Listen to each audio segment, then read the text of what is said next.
Namaste everyone, salutations, welcome to the Light of a Journey. In today's chapter of life, we are here today in celebration of culture. Well, each day should be celebrating culture, but today we are here at Gotham City Comics, which is located in Main Street of downtown Mesa. And thanks to, where'd he go? Miguel, which is a good friend of ours, he let us use this venue here for us to film for today in our new video. And basically what we wanted to show was of my deriving culture of my home country from Tokyo, Japan. That is a place of my origins, and today we are celebrating my particular culture for all the manga that we have here. And we have we're going to basically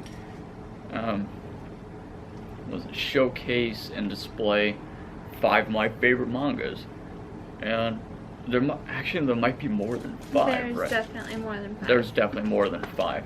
Right? Well, it's just simply to put my top favorite manga or anime in general. So, and then I'll allow you to discuss what your favorite manga or anime in particular is as well, and just let everyone know this is my wife Genevieve here. She's reading a comic book right now. I'm not sure what it is. Rocket, Raccoon, and Grouped. Okay, so Guardians of the Galaxy. It's a little graphic novel here. And this is a dear friend of ours and sister named Rosie.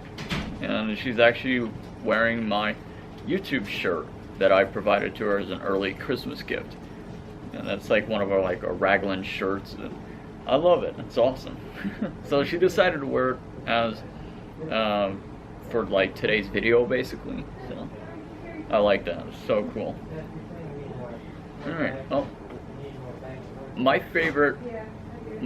number one top favorite anime has to be this one here, which is a deluxe edition. I had paid $50 for it, and it's delivered from Japan. And in Japanese translation, this anime is actually entitled as Death Billiards. However, in a translation of the United States, it's actually Death Parade. And this is it here. This is an anime staff book, as you can see here. It's limited edition, and I'm definitely keeping it inside of this plastic case here. As you can see, I'm not sure if you could be able to see that or not. It has the animation of scene to scene from the first episode, I believe the first or second episode. It's immaculate, it's amazing. They've got little graphic designing inside of it, sketch art. And one thing I particularly admire and love of Death Billiards, or otherwise known as Death Parade, is it completely decodes all of human nature. Well, for the majority aspect of it, it encompasses both light as well as, in addition, darkness, and the both spectrums or dimensions of reality for our human emotion or our state of mind and our human consciousness. And this particular anime has captured that in its finest vivid imaginations, and its allegory of how it portrays or illustrates human nature is truly astounding. And it's a very, very emotional, very in-depth. It's often what you could describe it as being a macabre, graphic, more or less graphic kind of anime. It's basically, it's a group of people, or I should not say people, they were once humans, however they've become emotionless, they've become so voided of all of human emotions, human consciousness, and they've become arbiters. So they basically judge every 2 people that come down the elevator, and the elevator is deriving their souls from the afterlife once they pass on from from death, and they would have to go through some sort of like different obstacles to overcome and play these certain games. And those games, in result of their positive or negative actions, would determine if they should go to spend an afterlife in, not hell, but it's more of an underworld. Either the underworld and you become like a marionette without a soul, or you go to heaven in the afterlife. So this was very intriguing and very intricate for an anime itself, and I absolutely loved it. There was absolutely no words to ever describe just how much like I absolutely loved this anime. Yes, Death Parade is number 1 for me. And let's see. Alright, my second favorite anime would have to be Parasite. Parasite. Now this is actually quite the graphic anime here, and it's quite underground. Much like Death Billiards, it only hosted 12 episodes, and it was never published into a manga. It was always been aired on like a very short mini series with 12 episodes, and it was very underground. Too many people know about it. And just like Parasite would be number 2, being underground, and it's hard to explain. It's about this high school kid, a high school student who had not much ambitions in life other than attend school every day, the same mundane daily rituals of everyday routine, and it's become more or less repetitive for him until this parasite here. Oh, there he is. His name is... What was his name again? What was his name again? Migi. Oh. So this little alien here, his name is Migi, was a parasite from like an extraterrestrial outer being for a planet. He come down and infected Shinji, who was just an ordinary student repeating the same repetition of day in, day out, until he had discovered this alien which had infected his body, and is some kind of like mysterious creature that come to life where it was supposed to take over his brain. However, it completely missed his brain and taken over his arm. So now his arm mutates and turns into like Migi, which is, as you can see here, he has the ability and shape to take shape and form of different variations of mutations, which would give him, provided as a weapon, and has a mind of his own, basically his own consciousness. And they basically form together to fight against all the other, to hunt down all the other parasites who are evil and have darker intentions to take over the world and trying to control humanity. So that's my number 2, and it more or less reminds me of Attack on Titan, considering of how graphic it is. I mean, it's just very, it's very different. It's very macabre. So it's not quite as in depth as Death Parade. It's pretty close up there, but Death Parade is very thought-provoking. It's a conscious challenge to your state of mind and everything for your well-being. It inspires you to look beyond the hourglass, or beyond that third-dimensional or fourth-dimensional realm of human existence, and of it forces you to question everything about human nature, and reflects in your own conscious life, and it becomes a mirror of infinite or endless journey of life itself in your mind, and it's very, very perplexing, very in depth. So, with that being said, my third official favorite anime would be, here it is, Assassination Classroom. Now this is quite interesting, and this one is about basically the plot of it is a gentleman, well, he used to be a human being until scientifically he was mutated and turned into some kind of like scientific test experimental subject where he become this kind of octopus kind of a thing. That's what he is, a thing. But his name's Coral Sensei. And this one is more of like it's not graphic, it's not mysterious, it's more of comedic. It's very humorous.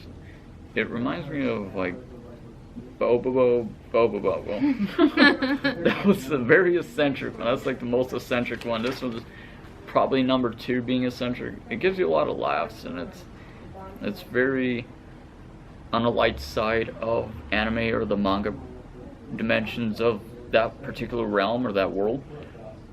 And it's all about this gentleman, just Coral Sensei. He wants to, apparently he blown up a quarter portion of the moon, and now his intention is to blow up the entire world. And he's providing the class that he's teaching for students or the world itself for a ransom, for basically a bounty to whoever could kill him first without him achieving his goals to blowing up the world. And basically, what was it again, Jen? Like a couple $1 billion or something? People that kill Coral Sensei? 30 billion. $30 billion to anyone who could ultimately assassinate Coral Sensei before him achieving his goals. And what was it? He blown up a portion of the moon, right?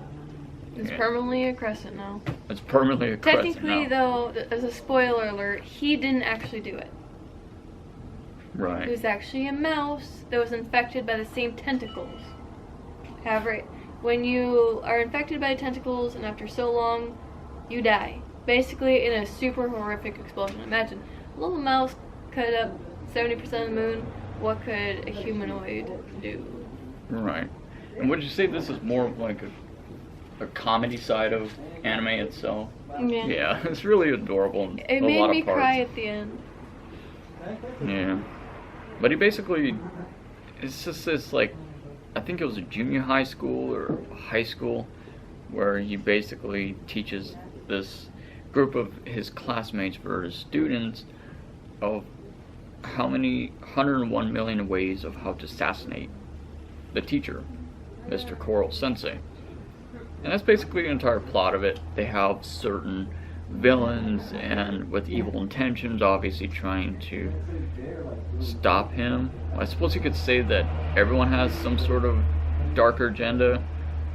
I mean, their own purpose to gain, their own aspirations that they want to fulfill by assassinating the teacher, Mr. Coral Sensei. So that's my 3rd favorite.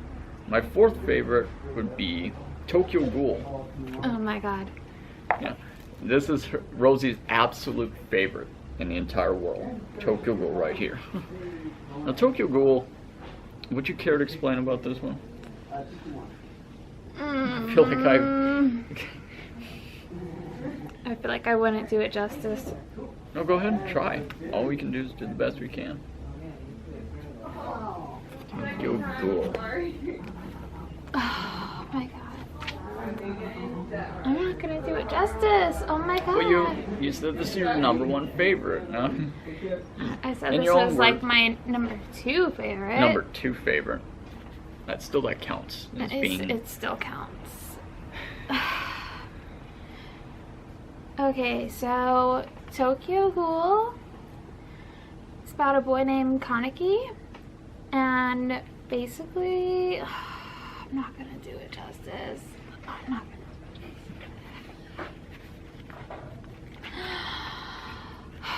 I can't even describe things. My brain is so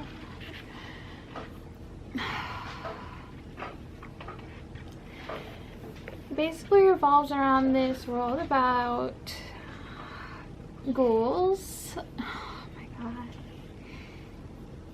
I can't. Well, Tokyo Ghoul basically is about it's taking place in Japan, obviously, the name of it being Tokyo. And this gentleman named Ken Kaneki, he is the main leading character of the entire series for it. And he's just another ordinary, what would you say, junior high school or high school student? I think it's junior high school. Junior high school student. So he found himself being lured by this one interesting, A beautiful woman named Rize, who he thought was someone ordinary. However, she was anything but ordinary. She was a complete opposite and a reflection of who she truly was, or were at the time. She was only interested in him for his body, to eat him, basically. Yeah, it's basically just like Parasite. It's the same concept, with the exception of, well, of course, both are taking place in Japan, but this one is, they are ghouls. I suppose you could say like mutated, like kind of zombies, would you say, or just monsters, right? Plain monsters that have an appetite or a craving for human flesh. So they're sort of, I guess, sort of like zombies in a way.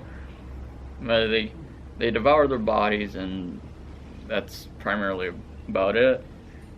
However, with the strange connection is that they, just like Parasite, they have, you know, monsters with darker agendas or evil intentions, and they're set forth in their path and their direction to destroying the world around them. And ultimately, their end game is to manifest the world or consume it entirely until there's nothing left of it, except for the monsters and ghouls running around and everyone infecting each other. But this is interesting considering that, you know, Kaneki was infected. However, he has more mass and like power and over a will over the monster or the ghoul that taken over his body, and he's become more, how would you say, like willing in his own capabilities, and he controls his own consciousness. So he basically joined that one group of an organization. They're kind of like a secret society where they're actually like, what would you say, like heroes or vigilantes of the night. So they go out and attack the other ghouls who are trying to just... No, they don't. No? No. They're just neutral. They don't want to they don't eat people, right. So they go after suicide victims. They take them, cut them up as meat, but they don't go attacking and going after others unless they are themselves being attacked. Okay. Yeah.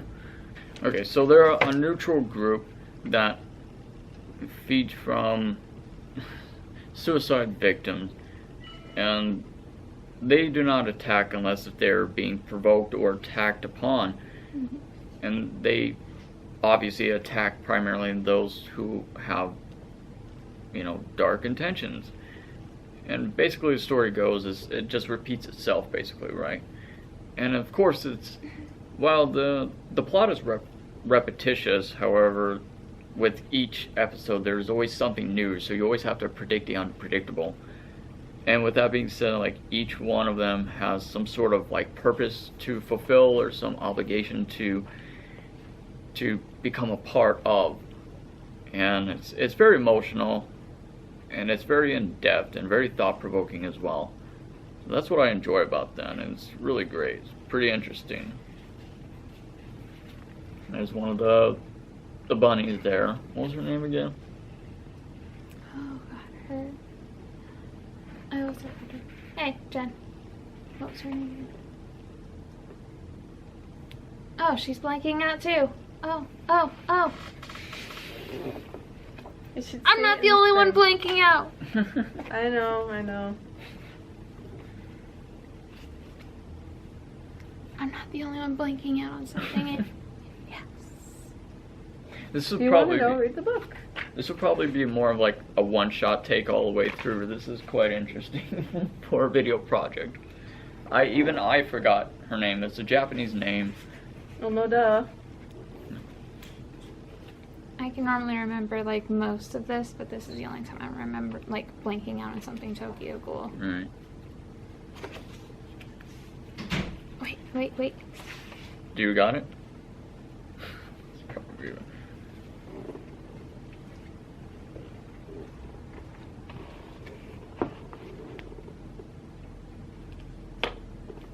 Toka. Toka? Yeah. Oh, Toka. See, she found it. I only opened it to like the middle, and there it was. Wow, that's great. So besides, after Tokyo Ghoul, my next two favorites, I would say, would obviously be Hellsing and Attack on Titan. Attack on Titan is really great. It's sort of equivalent to The Walking Dead, and just like Hellsing in a way, except Hellsing is more based around vampires, and Alucard is a main character. And my final favorite manga and anime would be obviously Death Note. Light Yagami is an ace student with great prospects, and he's bored out of his mind. I can talk about this from like memory. I can talk about that from memory. Yeah, I know. God, don't just read from the back. Talk about that from memory. Jesus. Well, okay, I've done enough talking, so you could definitely take over. Okay. So Light Yagami is basically a great student. He's got the best... Oh, God. No. Okay. Light Yagami. He's one of the best students at his school. He's... Oh, God. And he's bored out of his mind. And then one day... Oh. Did I have a drink of your water? I'm about to... Yeah. You can have the rest of it, actually. Sorry. Give me a moment. We all need to take a drink of water sometimes. Take a water, drink water. No. Thank you. Okay. Thank you. Okay. Like I said, he was bored out of his mind, and then one day he just finds the Death Note book. Basically, the Death Note book, all you have to do is write down a name,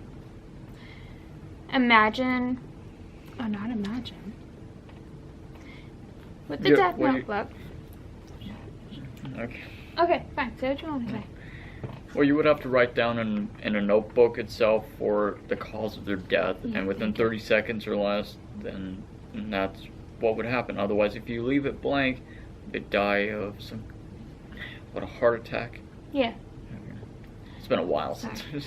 I don't know why I was going to say imagine. I was about to correct myself. No worries. Okay. And basically a Shinigami.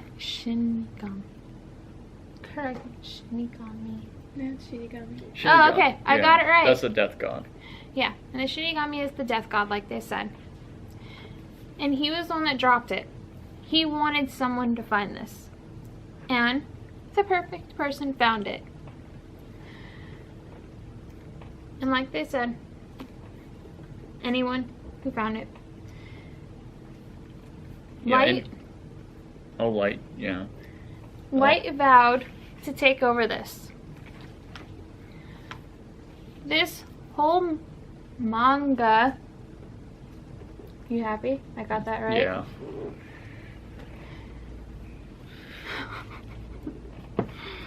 Light vowed to take over this Death Note book.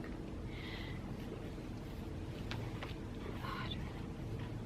I'm doing terrible at this.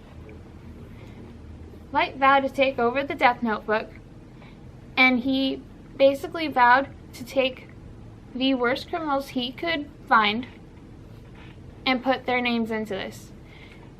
He started by just experimenting with it, with the criminal that he saw on TV.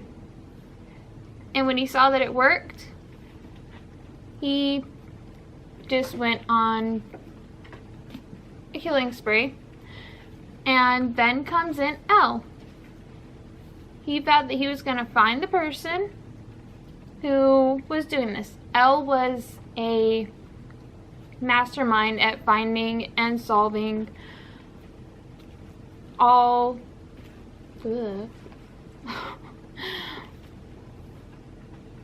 crimes, and L pretty much felt that it was light. He kept him around, tried to find any way that he could to figure out if it was light. And it goes from there, from him trying to figure out any way that he could to pin light to this crime. And it basically goes on from there. Now you want to do your thing on how you felt that, because you usually go on with how you like the... Alright. Yeah, Death Note has always been a favorite anime or manga of mine. I've been a fan of it and followed it since forever, basically. And ultimately, it's one of my first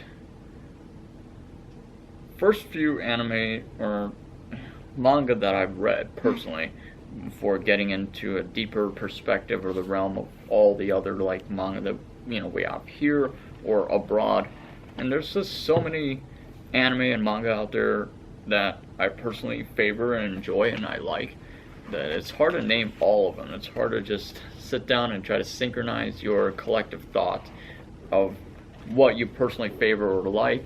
And it's so surreal, deriving from the origins of my birthplace of Tokyo, Japan, to have so much of like different cultures come together in unity and celebration all throughout the world in a favor and a behalf of your Japanese culture and my culture. And we are, what I believe in our country is a leading world of technology, we are basically perfectionists. And not only when it comes to food, video games, technology, clothing, art, may not have the greatest of history. So in our country, in Japan, we have so much prosperity that is to be found there. There's so much of vitalized culture that stands upon its own foundations. And what I love about it is not only just the culture, art, fashion, music, food, music or otherwise, but it's just everything embodied together as a collective. And I stand proud, firm, and collective as being the bloodline of my culture, and I am forever a part of it, even in death. And to have such wonderful inventions as this is, even if you're not a fan of anime per se, it's still something to be cherished and bonded for who and what we are as Japanese, or who you are, that makes you who you are as an individual, and your artistic integrity and your imagination, the deepest integrity of everything that it is for who and what you are, for what you enjoy in life. And we need to come together to celebrate cultures regardless, and through that we are able to lead ourselves through the influence and example of light itself, or towards a positive bonding of coexistence for the future of mankind. And only then are we able to, as we understand deeper for who we are, or for who not only of ourselves but of each other, we're able to truly gravitate towards a light or something that is bonding for the positive energies of global unity. And through unity is peace, and peace is through tolerance, acceptance, honesty, integrity. Coexistence would lead to a greater balance of prosperity, or how we could benefit from each other in every possible positive perspective, or every possible positive benefit. And cultures is so important only because there's so much that we can learn from each other.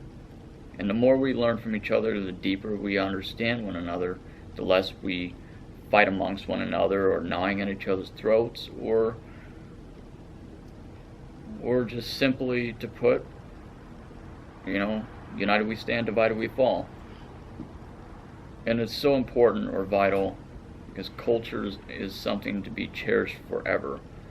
And it's not just for a short duration of time or a limited time or what have you, but it's just something that all of us need to collectively bond together regardless. And that's the most important thing that we can do as human beings, is to learn from each other. And we may not completely agree with one another or what have you, but I'm trying to get this thing.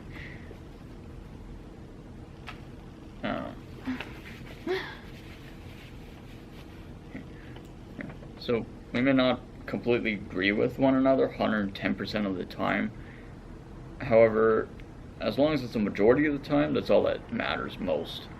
And if we could collectively bond together to work together, and that would make a better world for everyone. So, any words you want to say? I think you pretty much got it all. Yeah. Jen, would you like to say anything? Moo. Moo.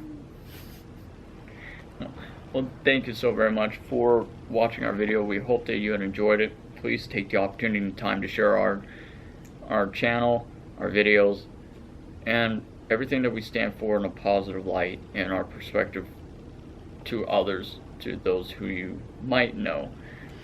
And please subscribe to our channel, give this video a like. Thank you so very much for watching, and continue to manifest the light. Continue to be everything for who and what you are, regardless of if society tends to judge you for being an otaku or having a fascination or an inspiration or love deriving from my culture, from my Japanese culture, from an authentic Japanese. To you, the viewer, continue to be who you are, continue to rebel, be a freak, be an outcast, because that's what makes you for who you are as an individual. And never be ashamed of your individuality neither. And just, like I said, continue to be who you are and prosper in that light, and carry that with you until the end of time. And if you're somehow bullied or made fun of for being a part of a deeper interest or passion, fire, interest, or a love for cultures, and so be it. Just continue to be who you are and stay positive. So, see you, everyone.